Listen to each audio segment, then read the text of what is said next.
नमस्कार। चलिए आज बात करते हैं वर्टिगो के बारे में। एक ऐसी अजीब सी फीलिंग जो महसूस कराती है कि जैसे पूरी दुनिया ही घूम रही हो। तो कभी ऐसा लगा है कि आप आराम से बैठे हैं और अचानक कमरा घूमने लगा? अगर हाँ, तो आज हम इसी के बारे में गहराई से जानेंगे कि ये चक्कर आने का एहसास आखिर है क्या, होता क्यों है और इससे डील कैसे करें। तो सबसे पहले ये समझते हैं कि वर्टिगो असल में महसूस कैसे होता है, क्योंकि ये सिर्फ हल्का सा सिर चकराना नहीं है, ये उससे कहीं ज्यादा है। तो होता यह है कि आपको ऐसा लगता है मानो सब कुछ घूम रहा है या आप खुद घूम रहे हैं। बैलेंस बनाना मुश्किल हो जाता है, अस्थिर सा महसूस होता है। कई बार तो जी मिचलाने लगता है, उल्टी तक आ जाती है और कुछ केसेस में आंखों की पुतलियां अपने आप तेजी से हिलने लगती हैं। सिर दर्द होता है या कानों में अजीब सी घंटी बजने लगती है। ठीक है, तो लक्षण तो समझ आ गए, पर सवाल यह है कि आखिर ये सब होता क्यों है, वर्टिगो आता कहां से? चलिए इसके पीछे का रहस्य समझते हैं। देखिए, मोटे तौर पर वर्टिगो के दो मेन सोर्स होते हैं।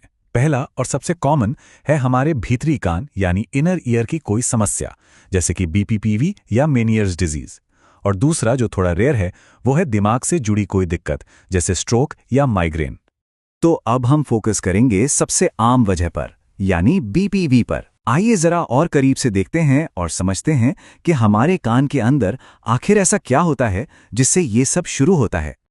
तो बीपीपीवी, इसका पूरा नाम है बिनाइन पैरोक्सिस्मल पोजिशनल वर्टिगो। इसमें ना चक्कर के छोटे छोटे लेकिन बहुत इंटेंस दौरे पड़ते हैं, और ये तब होता है जब आप सिर की पोजीशन बदलते हैं।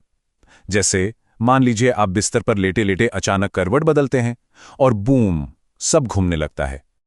चलिए अब इसके मैकेनिज्म को स्टेप बाय स्टेप समझते हैं। देखिए, नॉर्मल हालत में क्या होता है, हमारे भीतरी कान में ये छोटे छोटे क्रिस्टल्स होते हैं जिन्हें बैलेंस क्रिस्टल्स भी कहते हैं। ये अपनी सही जगह पर आराम से बैठे होते हैं और इनका काम है ग्रेविटी को सेंस करना, जिससे हमारा बैलेंस बना रहता है। लेकिन फिर कुछ ऐसा होता है जो इस सिस्टम को बिगाड़ देता है। हो सकता है सिर पर कोई चोट लगे, या आप अचानक से सिर को झटका दें, या कभी कभी उम्र बढ़ने के साथ भी ये क्रिस्टल्स अपनी जगह से खिसक जाते हैं। और असली प्रॉब्लम आप शुरू होती है। ये जो ढीले पड़े क्रिस्टल्स हैं, ये तैरते हुए कान की एक दूसरी ट्यूब में चले जाते हैं, एक ऐसी ट्यूब में जिसका काम रोटेशन यानी घूमने की मूवमेंट को महसूस करना है। तो अब क्या होता है, ये क्रिस्टल उस ट्यूब के लिक्विड में हलचल पैदा कर देते हैं, और इस हलचल से हमारे दिमाग को एक गलत सिग्नल जाता है। दिमाग को लगता है कि हम गोल गोल घूम रहे हैं, जबकि असल में हम स्थिर होते हैं। और बस यही वो फीलिंग है जिसे हम वर्टिगो कहते हैं। ठीक है, तो ये तो हुई प्रॉब्लम। पर अच्छी बात यह है कि जब एक बार वजह पता चल जाए तो वर्टिगो को मैनेज करने और ठीक करने के बहुत असरदार तरीके भी हैं। इसके ट्रीटमेंट के कई ऑप्शंस हैं। जैसे बीपीपीवी के लिए कुछ खास फिजिकल मैन्यूवर्स होते हैं, जैसे कि एप्ले मैनूवर, जिससे उन क्रिस्टल्स को वापस उनकी सही जगह पर भेजा जाता है। इसके अलावा जी मिचलाने जैसी दिक्कतों के लिए दवाइयां हैं। बैलेंस को बेहतर बनाने के लिए फिजिकल थेरेपी भी होती है, जिसे वेस्टिबुलर रिहैबिलिटेशन कहते हैं। और अगर कोई इन्फेक्शन वजह है तो एंटीबायोटिक्स दी जाती हैं।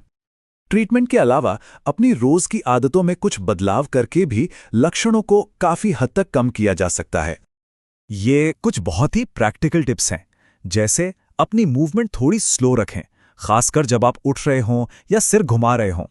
जैसे ही चक्कर जैसा महसूस हो, तुरंत बैठ जाएं या लेट जाएं। सोते समय सिर के नीचे एक दो एक्स्ट्रा तकिए लगा लें ताकि सिर थोड़ा ऊंचा रहे। अचानक झटके वाली हरकतों से बचें, और हाँ, पानी खूब पिएं। हाइड्रेटेड रहना बहुत जरूरी है। ओके, अब एक बहुत ही जरूरी बात पर आते हैं। हमें यह पता होना चाहिए कि कब डॉक्टर के पास जाना है और कब सिचुएशन सीरियस हो सकती है। देखिए, अगर आपको वर्टिगो के दौरे बार बार या बहुत ज्यादा हो रहे हैं तो आपको डॉक्टर को जरूर दिखाना चाहिए। लेकिन कुछ लक्षण ऐसे हैं जिनके साथ अगर वर्टिगो हो तो आपको तुरंत इमरजेंसी में जाना चाहिए, जैसे चक्कर के साथ साथ सीने में दर्द होना, अचानक बहुत तेज सिरदर्द होना, चलने में दिक्कत आना, शरीर के किसी हिस्से में कमजोरी या सुन्नपन महसूस होना, या फिर बोलने में जुबान लड़खड़ाना। ये किसी गंभीर समस्या जैसे स्ट्रोक के भी संकेत हो सकते हैं। तो आखिर में ये समझना जरूरी है कि हमारा बैलेंस हमारे शरीर से बात करने का एक तरीका है। वर्टिगो एक सिग्नल है कि कुछ ठीक नहीं है। तो सवाल यह है कि क्या हम अपने शरीर के इन संकेतों को सुन रहे हैं, क्योंकि इन्हें समझकर ही हम वापस अपना कंट्रोल और कॉन्फिडेंस पा सकते हैं।